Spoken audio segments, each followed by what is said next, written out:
తిరుమల లడ్డూపై కూటమి బ్యాచ్ దుష్ప్రచారం చేస్తోందని మండిపడ్డారు టీటీడీ మాజీ chairman YSRCP MP YV Subbareddy.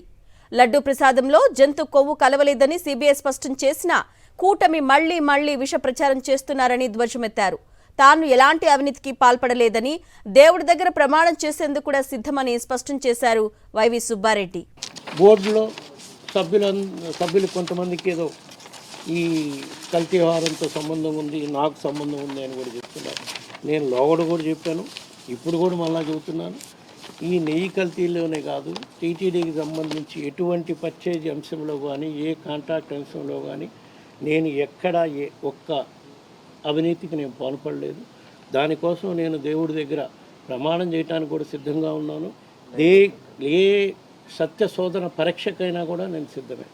నా మీద అట్లాంటి ఆరోపణలు చేస్తే మళ్ళా నేను దాన్ని న్యాయపరంగా ఏ విధంగా చర్యలు తీసుకోవాలో కూడా చూస్తాం. ఇంకొక అంశం, సిఎఫ్టిఆర్ఐ రిపోర్ట్ వచ్చినాక తొక్కిపెట్టారు.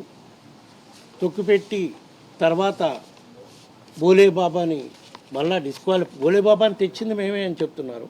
బోలేబాబా వాళ్ళు ఏదో మా చిన్నప్పన్న నా పిఏ అని చెప్పుకొని వాళ్ళతో ఏదో మాట్లాడండి. నేను ఇప్పటికీ 10 సార్లు క్లియర్ చేయడం జరిగింది.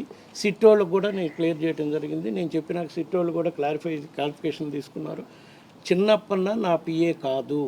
2014 నుంచి 19 వరకే నా పిఏ ఉన్నాడు. 18 వరకే. 19 నుంచి ఏపీ భవన్లో లైజన్ ఆఫీసర్గా పనిచేశాడు. తర్వాత వివిధ ఎంపీల దగ్గర కూడా ఏదో కొంత పనిచేశాడని నాకు ఈ సాక్ష్యాధారాలు వచ్చింది. అది కూడా నేను సిట్టు వాళ్ళకి ఇవ్వటం జరిగింది.